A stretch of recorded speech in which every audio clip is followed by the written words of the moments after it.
Welcome to my brief presentation on flipped classrooms for ED 1061 Principles of Christian Education. Um, First, I want to explain what flipped classrooms are, why one would want to use them, what are some pitfalls that you might run into, and then some evidence on whether they work or not. And then I want to comment a little bit about their relevance potential relevance for Christian education, and then point you to some online resources. So what is a flipped classroom? The basic idea is that instead of a traditional model where you present lectures of new content in class, you instead have pre-recorded lectures like this one that students watch online before they come to class. In terms of examples and practice problems that you can work through, in the traditional model, you usually will not have a whole lot of time in class to do that. So you have to do that on your own, find time for that on your own as the student. Whereas in the flipped model, again, you've freed up class time, so you should have plenty of opportunities to do that and to do things like active learning, like some of the techniques that we've learned about in this course. There should be plenty of time for questions in class, again, whereas in the traditional model, there's not much time for that.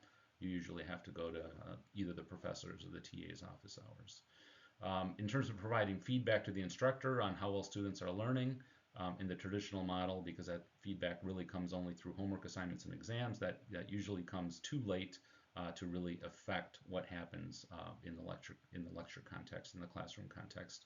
Whereas the feedback is pretty much continuous in the flipped model. You're constantly getting feedback from frequent quizzes and in-class exercises that the students are working on. So you almost immediately have a better sense of what concepts they're getting and what they're struggling with.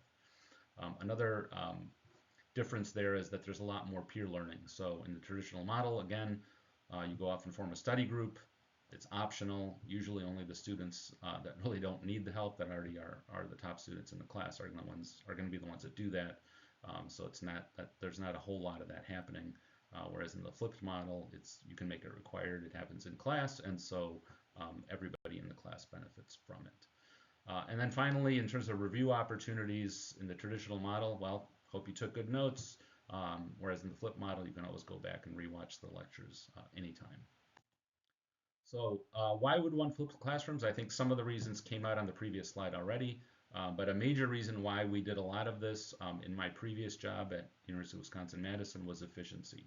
So we had lots of high enrollment undergrad courses with a couple hundred students needing to take the course.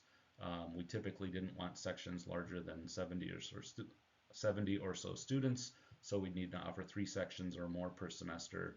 And we'd had lots of trouble just staffing all these sections, finding qualified instructors for them.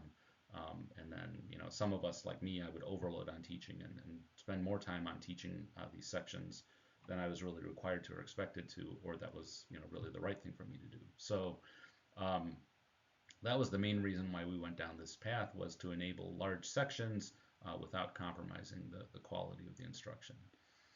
Another main reason to do this really is to improve the quality of the lectures themselves and the usability of the lectures. If you do a good job with them, you can make that investment once, you can reuse those lectures for years. You can also utilize the best teachers that you have in your department who are perhaps most knowledgeable and most capable of teaching the material well. And then finally, you can use the technology of online lectures to match student ability. They can speed it up or slow it down, rewind it and rewatch it if they need to, and so on. And if you have access to a platform like Moodle, which is what SemNet is based on, you can also use technology to automate grading and feedback and sort of streamline a lot of the effort that this would otherwise require. There's also plenty of evidence, and I'll show a little bit from our own experience, that you do get better learning outcomes with this approach. And finally, this can encourage teamwork and peer learning, which are important skills for students to develop for their careers later in life. Some of the pitfalls of flipped classrooms are that the quality can be poor if you don't do a good job, if you just kind of take your existing lecture notes and try to add a voice track to them. That's not going to be a good experience for students, and students typically have high expectations for online content.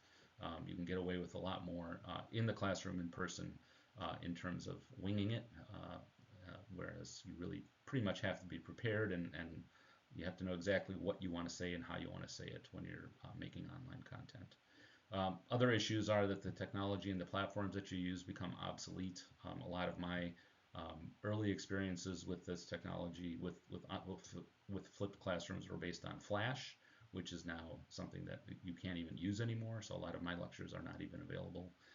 Other issues are that the lecture content becomes fixed. You can't read the room and adapt what you're saying and how you're saying it. The lectures also should be shorter, so inevitably you end up covering less content. And so the students are, in some sense, learning things better, but learning less. Accountability is also a big problem.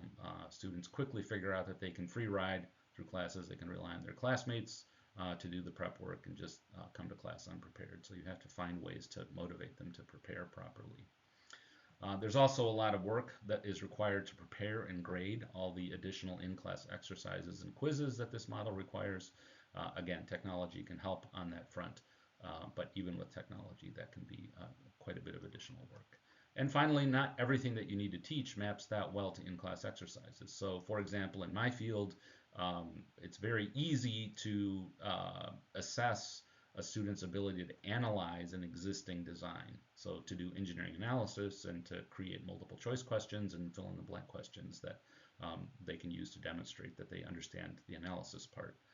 But it's conversely extremely difficult to automate or use online tools for them to enter a design and essentially show that they know how to design something, not just analyze something. And both of those things are important in that context.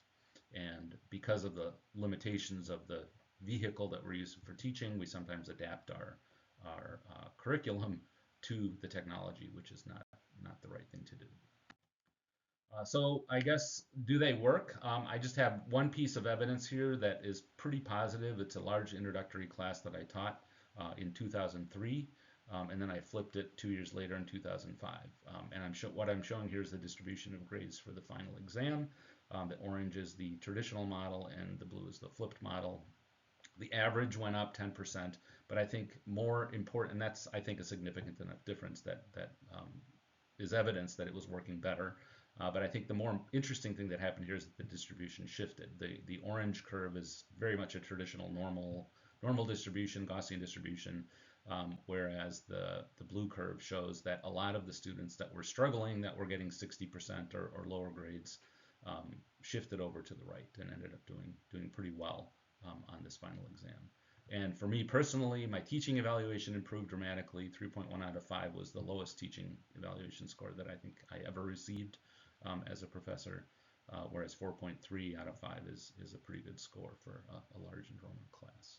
So I guess I would say, in my opinion, flipped classrooms are a pretty good match for engineering courses, and almost all of our core courses in our department are now taught in this format.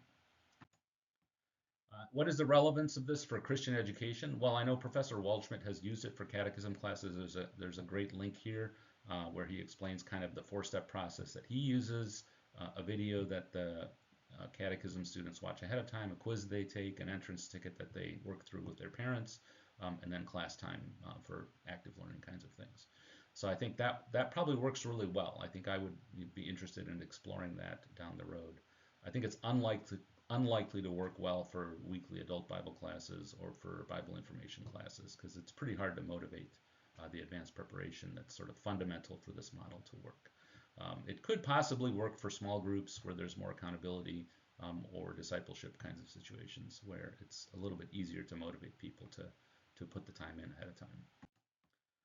And here are some additional resources. Professor Waldschmidt pointed me to an opinion column from Michigan that the writer of this column did not like flipped classrooms, but I think if you read the column carefully, you find that she mostly didn't like the quality. So if the courses had been prepared better and the materials had been prepared better, I think a lot of her complaints would not have been relevant. Professor Waldschmidt also has a bunch of online resources, including the catechism class and some example videos that he pointed me to that were very, very nicely done. And then if you're curious about my previous life, you can listen to hours of me droning on about computer architecture at this link. Thank you. That's all I had for you.